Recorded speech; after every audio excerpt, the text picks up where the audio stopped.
আয়াত ২১৯ ইয়াসআলুনাকা আনিল খামরি ওয়াল মাইসির কুল ফীহিমা ইসমুন কাবীরুন ওয়া মানাফিউ লিন-নাসি ওয়া ইসমুহুমা আকবারু মিন নাফইহিমা ওয়া ইয়াসআলুনাকা মাযা ইউনফিকুন কুলিল আফু কাযালিকা ইউবায়্যিনুল্লাহু লাকুমুল আয়াতি লাআল্লাকুম তাতাফাক্কারুন। অনুবাদ: লোকেরা আপনাকে মদ ও জুয়া সম্পর্কে জিজ্ঞেস করে। বলুন, দুটোর মধ্যেই আছে মহাপাপ এবং মানুষের জন্য উপকারও। আর এ দুটোর পাপ উপকারের চাইতে অনেক বড়। আর তারা আপনাকে জিজ্ঞেস করে, কি তারা ব্যয় করবে? বলুন, যা উদ্বৃত্ত।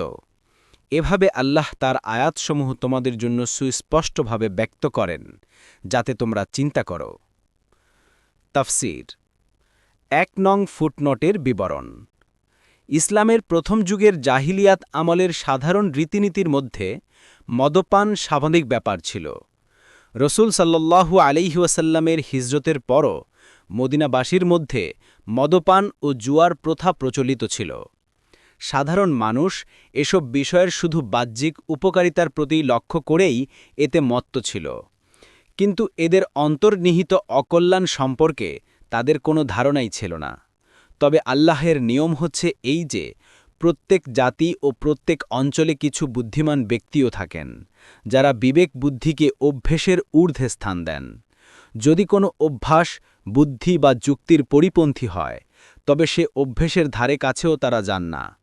এ ব্যাপারে নবী করিম সাল্লাল্লাহু আলাইহি ওয়াসাল্লামের স্থান ছিল সবচেয়ে ঊর্ধ্বে, কেননা যেসব বস্তু কোনো কালে হারাম হবে, সেসব বস্তুর প্রতিও তার অন্তরে একটা সহজাত ঘৃণাবোধ ছিল। সাহাবিগণের মধ্যেও এমন কিছু সংখ্যক লোক ছিলেন, যারা হারাম ঘোষিত হওয়ার পূর্বেও মদপান তো দূরের কথা, তা স্পর্শও করেননি। মদিনায় পৌঁছার পর কতিপয় সাহাবী এসব বিষয়ের অকল্যাণগুলো অনুভব করলেন।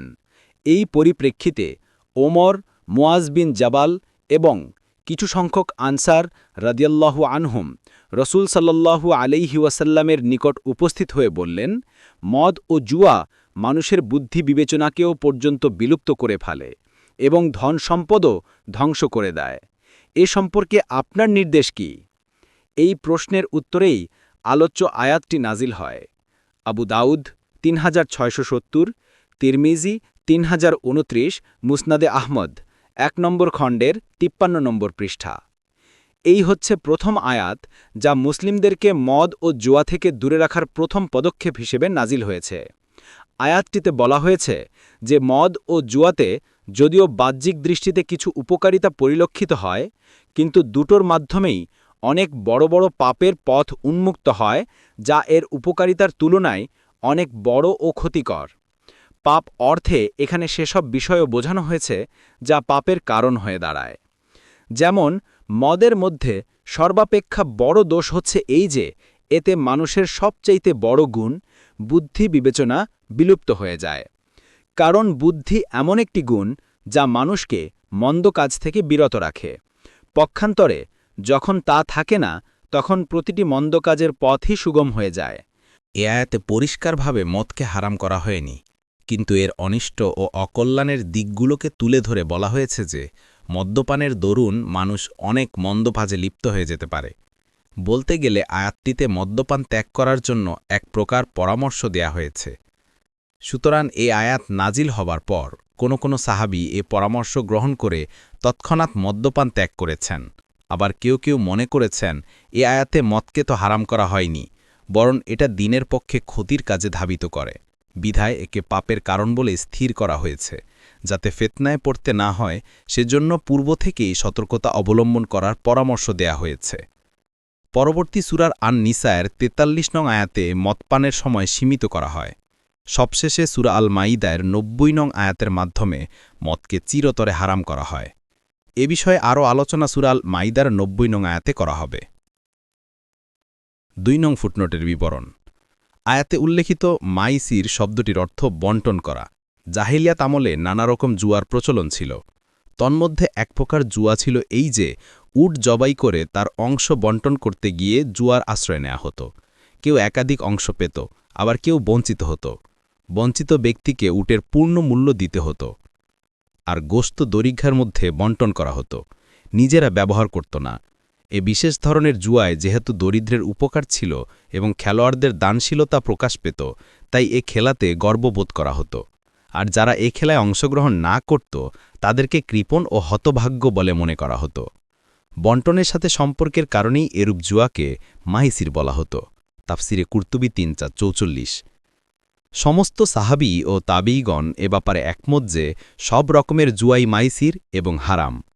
ইবন কাসির ও তার তাফসিরে এবং জাসসাস আহকামুল কুরআনে লিখেছেন যে মুফাসসিরে কুরআন ইবনে আব্বাস, ইবনে উমর, কাতাদা, মুয়াবিয়া ইবনে সলেহ, আতা ও তাউস রাদিয়াল্লাহু আনহুম্মা বলেছেন, সব রকমের জুয়াই মাইসির। এমনকি কাঠের গুটি ও আখরোট দ্বারা বাচ্চাদের এ ধরনের খেলাও। ইবনে আব্বাস বলেছেন, লটারি ও জুয়ারি অন্তর্ভুক্ত। জাসসাস ও ইবনে সিরিন বলেছেন, যে কাজে লটারির ব্যবস্থা রয়েছে তাও মাইসিরের অন্তর্ভুক্ত, কেননা লটারির মাধ্যমে কেউ কেউ প্রচুর সম্পদ পেয়ে যায়, অপরদিকে অনেকে কিছুই পায় না।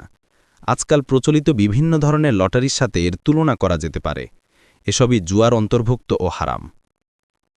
মোট কথা, মাইসির ও কেমারের সঠিক সংজ্ঞা এই যে ব্যাপারে কোনো মালের মালিকানায় এমন সব শর্ত আরোপিত হয় যাতে মালিক হওয়া না হওয়া উভয় সম্ভাবনায় সমান থাকে, আর এরই ফলে পূর্ণ লাভ কিংবা পূর্ণ লোকসান উভয় দিকই বজায় থাকবে।